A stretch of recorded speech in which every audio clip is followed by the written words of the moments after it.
Sir, I demand in this August House to make paternity leave a legal right in India. Sir third मेरा proposal है no bank charges for not maintaining minimum account balance. खाने में खतरनाक मिलावट का मुद्दा, food adulteration का। Sir आज मैं प्री पेड प्लान के जो मोबाइल यूजर्स हैं उनकी ओर से दो समस्याएं उठाना चाहता हूं। सर पहली समस्या है कि रिचार्ज खत्म होने के बाद आउटगोइंग के साथ साथ इनकमिंग कॉल का भी बंद होना। दूसरी समस्या जो टेलीकॉम ऑपरेटर का 28 दिन का मंथली रिचार्ज। इस जीवन में दो ही चीजें निश्चित हैं, डेथ यानी कि मृत्यु, और दूसरा है टैक्स। 1 केजी अगर एक्सेस बैगेज हो जाए तो फ्लाइट आपसे हजारों रुपए का किराया वसूलती है, लेकिन कई घंटों के डिले के लिए क्या फ्लाइट हमें कॉम्पनसेट करती है? गाइज, अगर राघव चड्ढा हमारे लिए इतना कुछ कर रहे हैं तो हमारा भी फर्ज बनता है कि हम उनको सपोर्ट करें। और भाई इस वीडियो को इतना से इतना ज़्यादा शेयर करो ताकि जो राघव चड्ढा ने बात बोली है उसे स्वीकार किया जाए।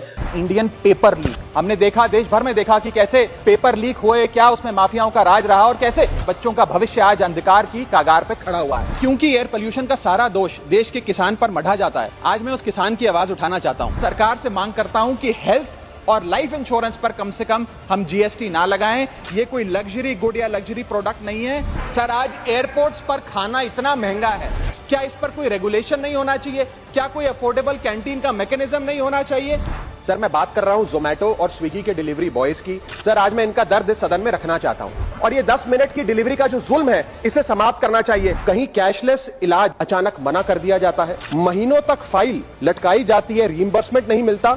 और आज मैं उन्हीं सिटीजन्स की जो टोल प्लाजा पे हैरेसमेंट फेस करते हैं उनका मुद्दा आपके सामने रखना चाहूंगा कि फुल कॉस्ट रिकवरी के बाद भी टोल वसूला जाता है 20-20, 30-30 साल तक। जब आप बैंक को पूरे विश्वास के साथ अपना डेटा देते हैं, क्या बैंक आपके डेटा को सुरक्षित रख पाता है? अब ये लीक है कि जाने अनजाने में डेटा शेयरिंग है, ये फैसला मैं आप तक छोड़ता हूं। मैं सरकार से निवेदन करता हूं कि हर भारतीय को एनुअल हेल्थ चेकअप का लीगल राइट दिया जाए। बाटा कंपनी का जूता पहनने वाला भी आज हवाई जहाज की टिकट नहीं खरीद पा रहा है। हम सांसदों को तो फ्लाइट की रीइंबर्समेंट मिल जाती है सर। आप उस आम नागरिक का सोचिए जो इस स्काई रॉकेटिंग एयर प्राइसेस से जूझ रहा है। That is the issue of fair use and arbitrary copyright strikes by digital platforms. जो इंटेंट था कि जीएसटी कम होगा तो वस्तुएं सस्ती होंगी, वस्तुएं सस्ती होंगी तो कंजम्पशन बढ़ेगा, कंजम्पशन बढ़ेगा तो डिमांड बढ़ेगी। ये हुआ नहीं, और ये इसलिए नहीं हुआ सर क्योंकि प्राइवेट कंपनियों ने इस मुनाफे को जनता को नहीं सौंपा।